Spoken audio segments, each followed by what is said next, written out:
In our ongoing effort of informal seminars, this is, I think, the second one in our series as part of the Material Science and Engineering Department at the University of Michigan. I'm Brian Love. I'm in the Departments of Material Science and Biomedical Engineering.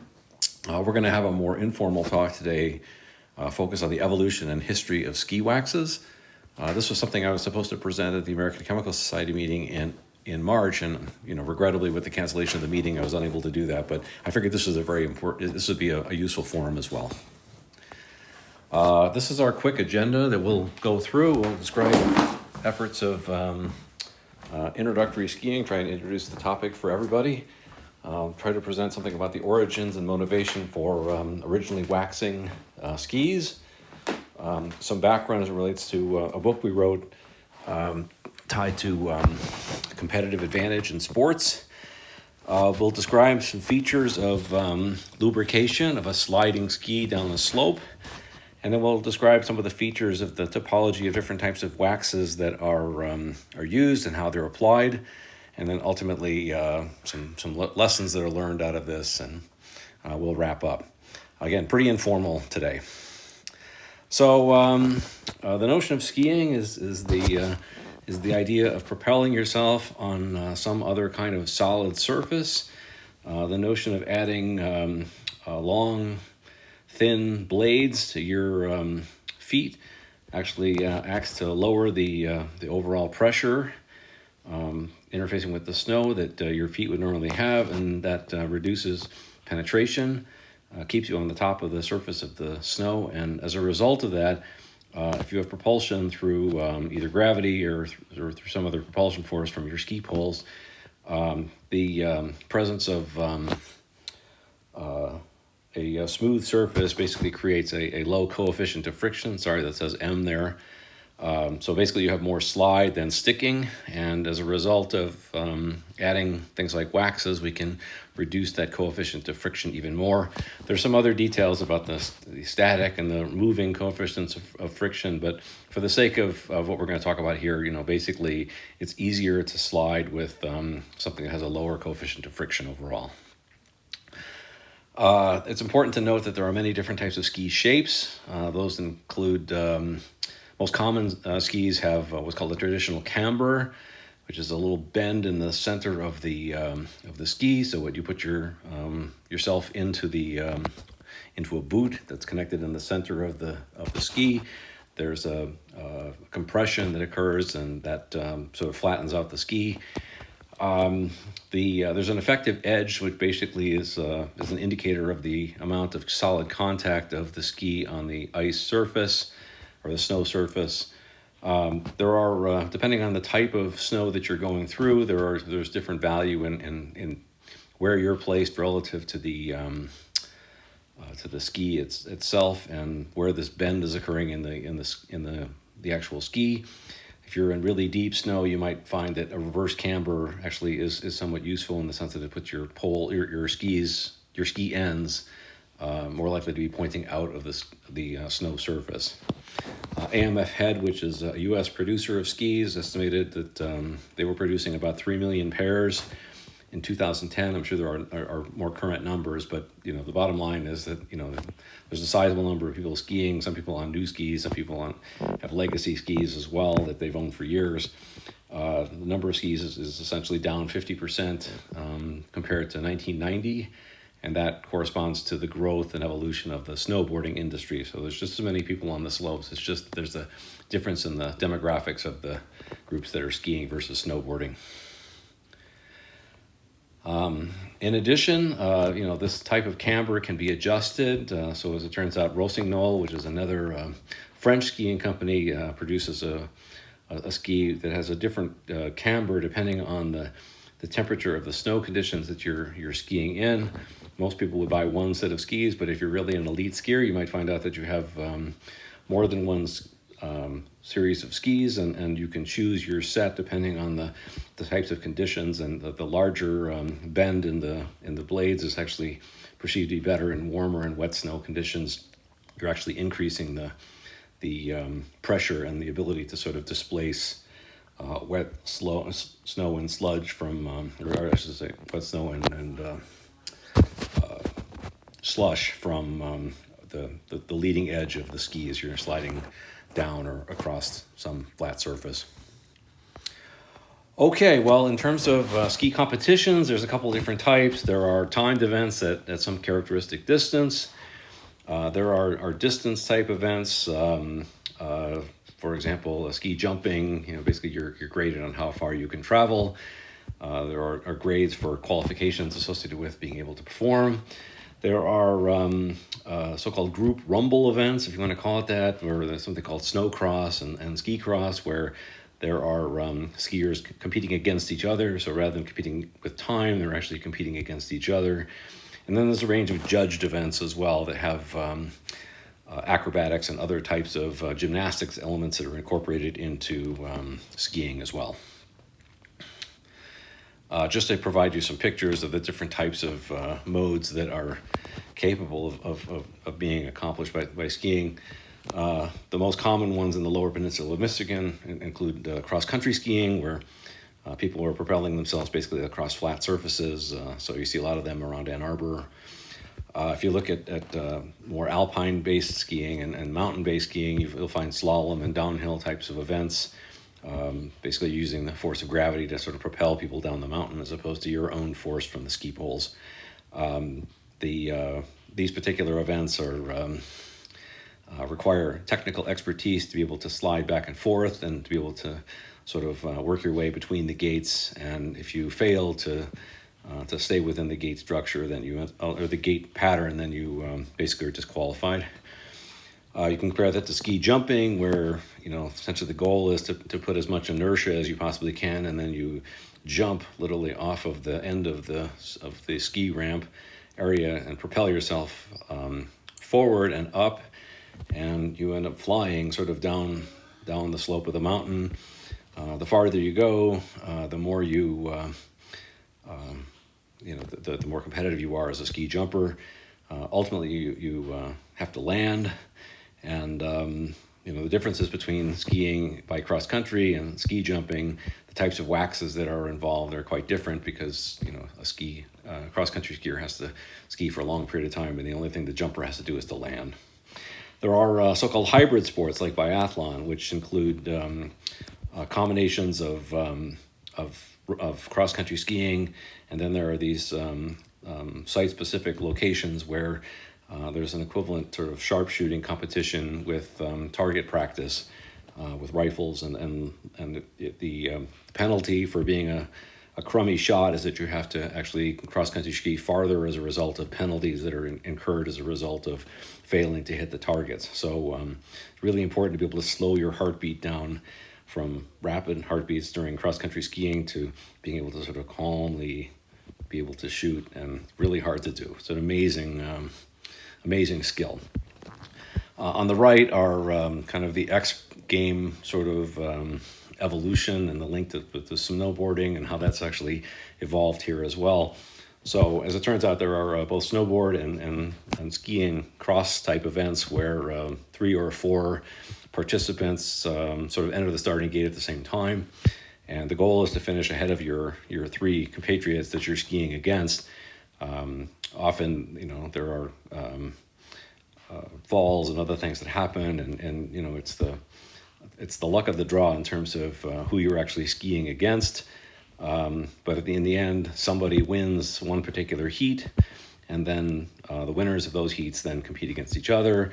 And if you're in the last heat, the finals, and you happen to win, then suddenly you win as well. You can compare that to snowboarding, which is makes use of a snow half pipe that is graded downhill. The notion is you sort of toggle back and forth, left and right. Every time you sort of approach the lip of the half pipe, you can do aerial kinds of tricks, and you're graded on the number of turns and how much air you had, and all, a range of different kind of artist elements, if you want to call it that.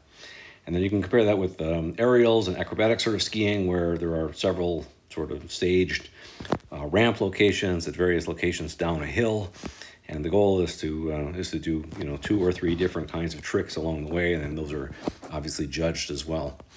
As an author of a book, we wrote this book called Cork, which is about kind of how field surfaces, materials, and apparel link with game performance altogether. We were kind of down on anything that had a judge. We liked the objective sort of experiences that led to non-objective kinds of evaluations altogether. Anything that had a judge, tended to be not necessarily something we were as focused on. But we did write one chapter relating to ski wax, and that's evolved into today's presentation as well. Some of the elements are quite common, but at the same time, some of the sports we focused on were quite unusual, and so in some instances we provided kind of a primer on how to play. And overall, if you understand the materials and the tools that are going into your particular kind of sport, being able to manipulate them in your favor are actually directly related to kind of controlled cheating or controlled winning, if you want to think about it that way as well. Skiing is a legacy sport, dates back in Olympic competition to the 1920s. I think the first presentation of the Winter Olympics where they actually had ski events was in 1924 in Chamonix, which is right on the Italian border. And they had three different kinds of elements that were executed as part of the Olympics. So they did something called they did ski jumping, they also did cross country, and they had something called ski patrol, which is kind of a variant on alpine skiing. But they had no snowboarding because there were no snowboards way back then. Interestingly enough, in ski jumping, there was a ski jumper who actually jumped in Michigan in Ironwood. His name was Ragnar Optevelt. He was a Norwegian-born U.S. ski jumper, lived in the U.S. and Colorado up until the mid-'70s. But he was the first jumper ever to achieve 50 meters of flight in 1913. Current ski jumping champion is going 5 times that. So there's been a lot of evolution, both in terms of the skis, working on technique, and some of these athletes are sort of 24/7 permanent sort of training activities. Everybody else had to go get a job, in 1920. So these were very much kind of side competitions in comparison, but still impressive that somebody could go through this.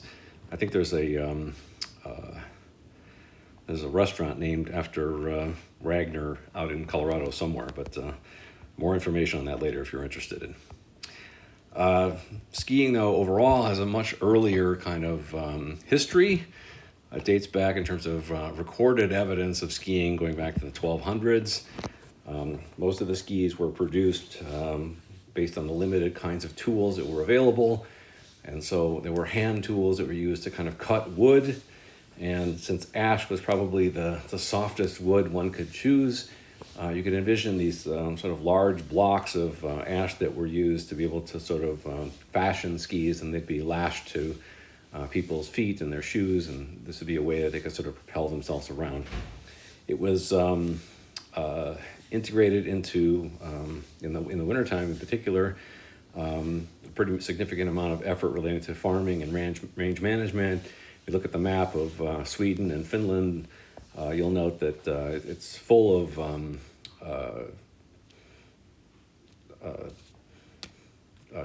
sort of lumber, forest-oriented areas, and as a result of that, there were a lot of ash trees that were around, and it was easier to envision being able to sort of move around in the wintertime when you could make these kinds of ash-based skis. As modern tools evolved, better cutting tools, be able to cut straight edges, and the ability to cut with motorized kinds of equipment, you can envision that there were schemes to be able to produce skis from thinner materials but stiffer structures, and as a result of that, using oaks and hickory and hardwood, that there was more capacity to be able to make skis that were easier to carry around and just easier to convey, and didn't require so much other force to be able to sort of push them around. That's even more the case now with things like carbon fiber reinforced composite and other types of fiberglass composite structures. They're dramatically lower and have a much higher stiffness to weight ratio than even some of the woods. And so as a result of that, they're more commonly used. Some of the problems with ash and other kinds of hardwoods is that they gained a lot of water.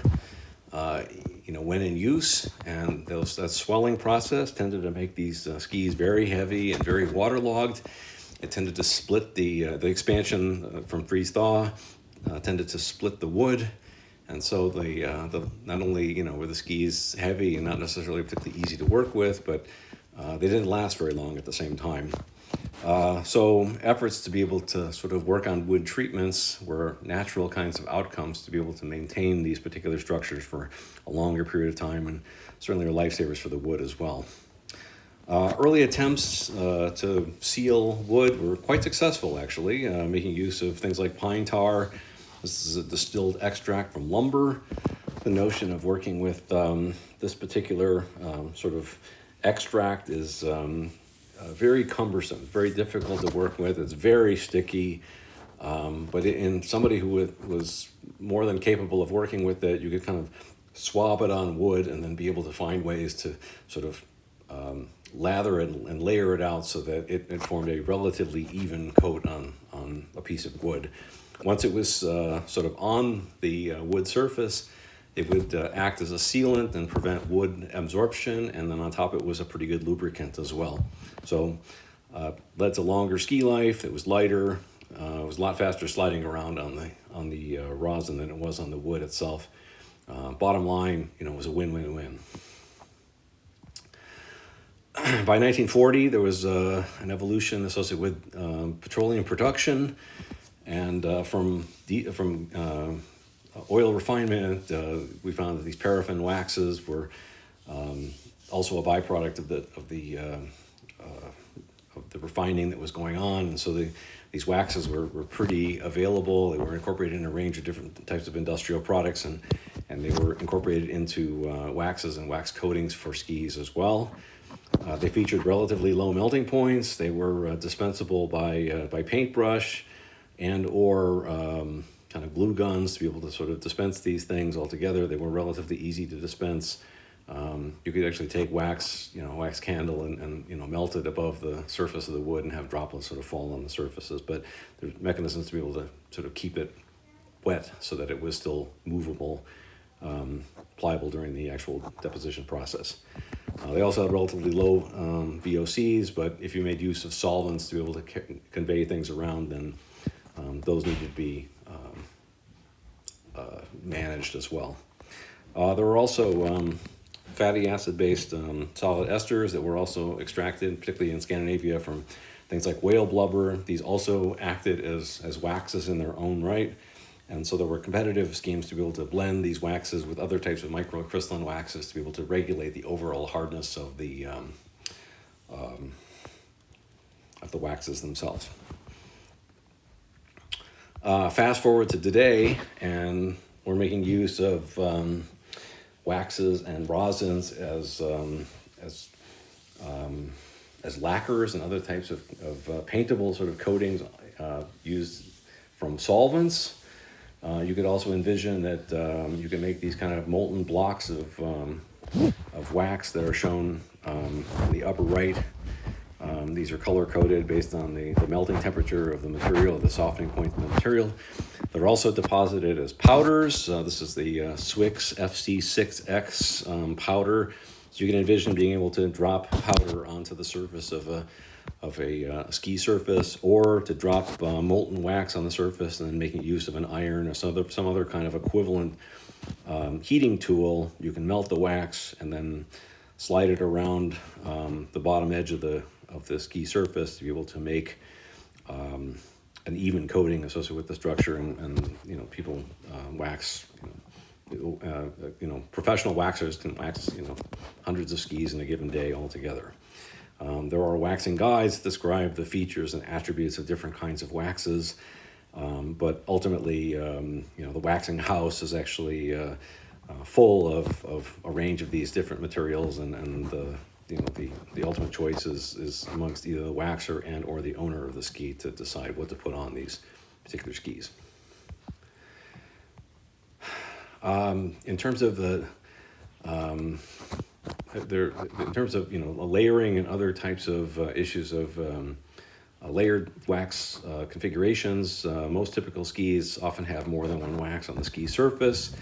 There are so-called kick waxes that are used for gripping on upslopes. They may actually be more textured and might have more kind of grip. There are also glide waxes for sliding, and if you can envision having the camber in the in the ski itself, you might envision that there are certain instances where, for example, in cross country, where people are climbing up the hill and making use of the inner edges of their ski, that if there's more kick wax in those particular areas, there might be more chance of being able to grip the snow in a more effective pattern. Glide waxes are just for sliding, and so if it turns out you make more use of the smoother surfaces, or the ones that have more lower coefficients of friction associated with sliding, then you can envision that this all works.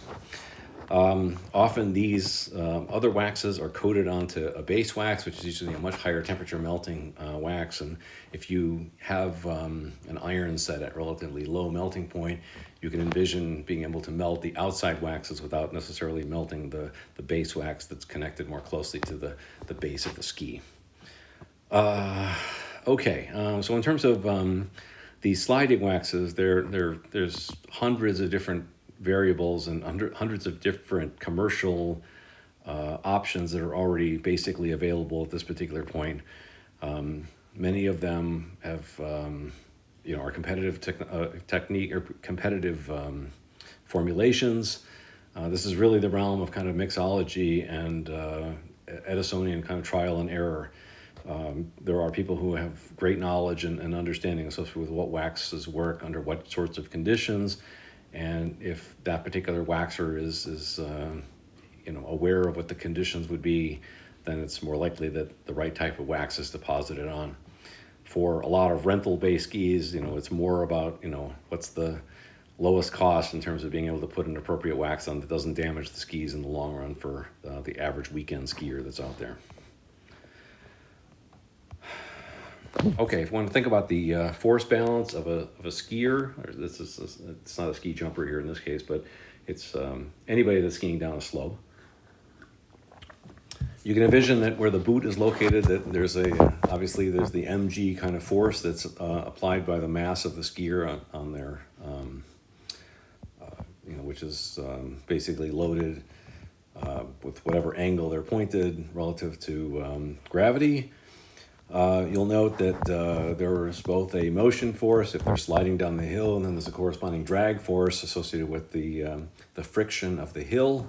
This particular schematic shows an example of what's called squeeze film lubrication, where the pressure of the skier on the slope is sufficient to be able to change the composition of the snow and cause a leakage of water out of the snow altogether. That creates a small little thin film of water that you can glide over more effectively with a lower coefficient of friction.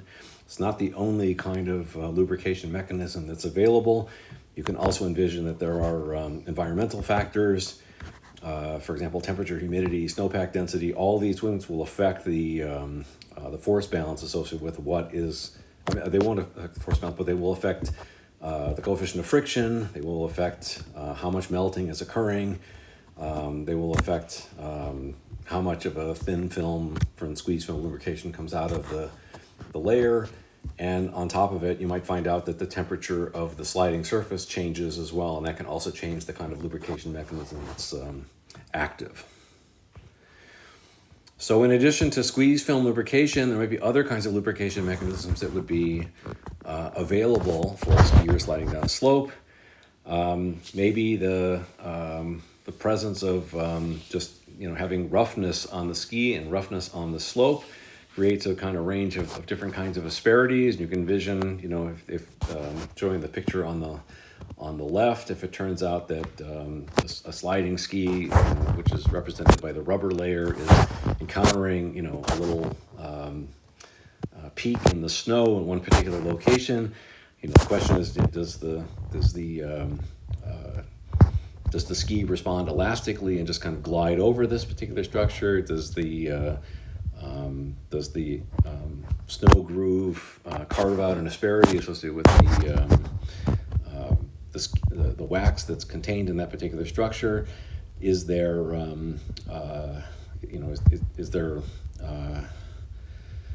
there are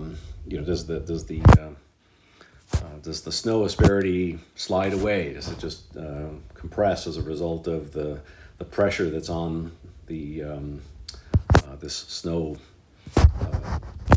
feature that's found in the snow hill at that particular point? There are all kinds of, this is essentially what happens in plate tectonics, where you have sticky sorts of locations, solid physical contact between two sliding members. It's possible one wears away. It's possible one fractures. It's possible that if there's sufficient z-axis motion, that you could sort of glide over this particular asperity without necessarily much of an issue. And the mechanical behavior of the waxes and all this influence how much of any one thing is happening. You could envision also on the right an example of what's called a wear transfer film. So if it turns out the wax is really soft, you can envision as that contact happens that you're actually sliding a small amount of wax on the snow surface as the ski continues to slide downhill.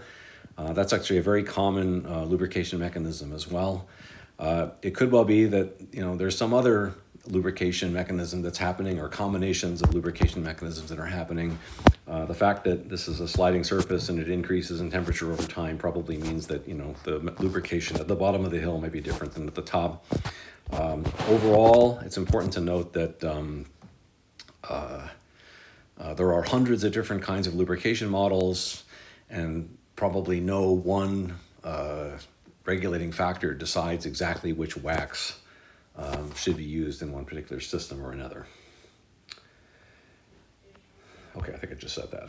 Okay, so things that are made simple for us. As it turns out, there are so-called color-coded waxes. This is a commercial grade formulation of waxes that are designed with controlled hardness, and if it turns out you have a colder environmental condition, you might want a wax that's more ablative at a colder condition, one that's actually kind of softer, that would allow for more wax transfer under colder temperatures. If it turns out that the melting point is high enough that it appears as a rigid structure at the colder temperatures, you might find out that there's less sort of sliding friction, less wear transfer associated with the waxes. So there's a lot of trial and error formulation. There's a lot of resin formulation variations that are happening in these particular waxes themselves. They're all designed to have kind of different kinds of features, and many of them are the performance of them are based on trial and error. You might find out it works really good in one condition and not so well in others. We've actually measured the mechanical or the thermal properties of a few of these particular samples that have been collected from some local ski shops, and they have pretty broad melting points. The ones we've measured are typically in the range of 60 to 70 degrees centigrade, something like that. Okay, well, what's important to recognize is that wax selection, depending on, if you're a weekend skier and you just want to go out and have fun, it's one thing. If your job is kind of to perform as a skier, then wax solution becomes more crucial. In 2014 in Sochi, there were it was in Russia, and it was there were temperatures that were very warm for skiing events that were happening. The snow was melting everywhere, ice was forming. They were making snow overnight to be able to ski on later in the day. There were significant efforts to sort of rearrange the entire cold weather sport environment because the temperatures in the Sochi environment were so warm that it really didn't qualify as a Winter Olympics venue. As it turns out, there were somebody has to win in cross country, and there were individual Norwegian cross country skiers who won individual medals at the Sochi Olympics, but then when the team got together to run in the relay sort of competitions, they didn't medal, in part because the Norwegians blamed the waxing crew that chose the wrong wax altogether. And so the waxes were abrading away very, very quickly, so fast, in fact, that they were running on bare skis at some point later in the races. And these are typically long races, and so the problems are magnified the longer the race goes if your wax selection is really off. You compare that to what happened in 2018, where the temperatures were so cold in Korea for the Olympics there that there were it was just the opposite problem altogether. There were significant issues associated with even when to be able to perform the different races, and so there was a lot of movement around associated with the time of the events. Just very difficult to get everything arranged, and there were a lot of different choices that were sort of dependent on making real-time kinds of decisions altogether. Okay, so so if we think about applying our own knowledge from our book to aspects of ski wax altogether, what did we learn? For one thing, the closer the proximity to the waxer, to the slope, the more chance there is to be able to address real-time kinds of conditions. It's worth having a big ski team. If you're part of the U.S. Olympic ski team, there's often a large kind of cadre of other kinds of skiers and support personnel who can be skiing the slopes in advance of the competitions and can provide more real-time data associated with ski conditions. It's worth getting weather apps to be able to predict weather changes, delays, and to be able to accommodate changes in scheduling that might arise as a result of poor weather conditions that are not conducive for ski jumping and things like that as well. And then ultimately picking the right wax. So, for example, the U.S. Olympic Committee has now secured big money operation. They secured their own waxing truck as it's supporting the U.S. Cross-country skiing team. As it turns out, it couldn't make it to the Olympics. It was too hard to convey to get it to North Korea for the 2018 Olympics. But it was available for a range of different international events in Europe. This particular truck can be driven up near the starting gates of some of these particular events, and so the notion of being just a few minutes away from where the waxer is and to be able to make a change in a wax a few minutes before a competition is not unreasonable at this particular point. Other lessons learned. As it turns out, I mentioned the CF8 kind of wax that was being marketed. These fluorocarbon-based waxes are essentially, the origin of these perfluoro alkoxide-based waxes that are currently the discussion in environmental damage associated with water systems for fluorinated compounds. These fluorinated carbon waxes are actually very effective. So this particular one was commonly being used for a long period of time, called perfluoro octanoic acid. So it's a C8 molecule. It has all fluorinated structures. People create a very hydrophobic molecule, but it has this carboxylic acid group on the end. It makes it basically an amphiphilic sort of molecule. It melts about 50 degrees centigrade as a wax. And it provides very low coefficients of friction when sliding over this particular surface. The bad news is it's somewhat soluble in water, which means that if you create a wear transfer film on a ski slope or skiing on a CF8 wax, what you find out is that there's more CF8 on the slope after you are finished skiing than before you started. And so as a result, in the summertime when the snow melts, then all of a sudden all of that PFAS that was on the slope is now in the water as a result. It's in the groundwater as a result of the winter thaw. And it's one reason why in some of the most pristine locations we still find PFAS in some way altogether. You might say, all right, well, if CF8 is bad, what about other chain length molecules that have, similar kinds of features? And many of them, are claimed that, now apparently C6, which is a six chain carbon system as opposed to 8, has, been discussed as an alternative. It's being used on slopes right now. It's probably going to get banned as well because there's just not enough testing on these. But once there's enough testing that indicates that it has the same kind of outcome as CF8, then more likely there'll be a need to ban many. Okay. I'm almost done. Sorry for the phone call. So finally, some takeaways and conclusions. I've got, I'd like to say we've gone through kind of a deeper look at the history of skiing. Interestingly, a sport that generally can be practiced with social distancing if we're careful about it. It's important in this day and age to be thinking about that. The physics are quite complicated. It all relates to sliding surfaces, so that's conceptually simple, but the number of lubrication mechanisms is quite broad. Waxes are one particular kind of solution that have a lot of opportunities for being able to manipulate the overall lubrication mechanism. And in the end, from my perspective as a weekend skier, for me, it's all about playing hard, not necessarily breaking anything, and getting ultimately to the fire in the chalet unscathed. I'd like to thank you for your time. I'd like to thank my co-author, Mike Burns, who was very helpful in helping to construct the book altogether. Details on the book are listed below. It's available on Amazon if anybody's really interested. I also want to thank Rafi and Bill DeMong. Both of these were instrumental in helping me to understand something more about the distinctions between wax types.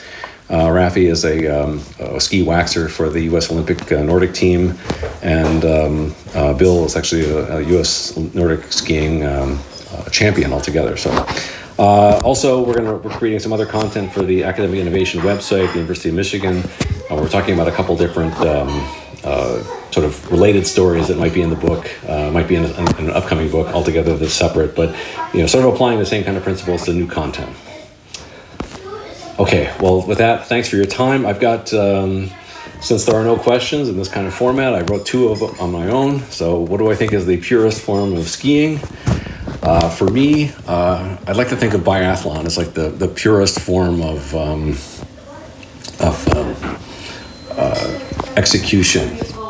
I find that the most interesting, the most pure in terms of the requirements of being able to effectively ski as a competent skier for a long period of time using cross-country it takes a lot out of people to be able to be an effective cross-country skier, one that I don't really have the stamina or endurance to be able to do. But then to be able to switch gears and then to be able to go from highly aerobic activity to one that requires patience, very low heart rate, and the capacity to sort of breathe and slow down to the point where you can be a sharpshooter. That's really impressive, and one reason why often you find that the Army sharpshooters come out of biathlon types of schools and out of these particular sort of training programs as well. Okay, so lastly, what are you writing about now? We've got three different things we're working on. We have one element we're working on that relates to kind of a silly throwaway piece tied to relay batons, relay races, and what are the materials and physics that goes into moving a baton from one racer to another, some of the features associated with the nuances of the what are the requirements for being able to exchange a baton in a race, that sort of thing. Some interesting kinds of stories. It's just another opportunity to do a deep dive in an area we don't know very much about. And then we have two baseball stories we're working on. We're working on one relating to essentially how long baseball takes to play under normal conditions. We'd be in baseball season right now, but we're not watching anything. But there's been a steady increase in the length of time each game takes to finish, and we'd like to be able to sort of have a broader understanding of what are the time elements that are going into this. And I can tell you from our perspective that the length of time that every individual pitcher takes between pitches is the single biggest factor that's influencing how long the games are now at this point. And then, since we're now in the COVID quarantine at this particular point, it'd be interesting to find out if players don't play as well in the presence of no fans than in the presence of fans. And maybe there'll be an opportunity to sort of do the sort of laboratory scale test in this particular case relatively soon, but at the present moment, it's an interesting point for conjecture. So with that said, thanks for all your effort, and thanks for listening. All the best.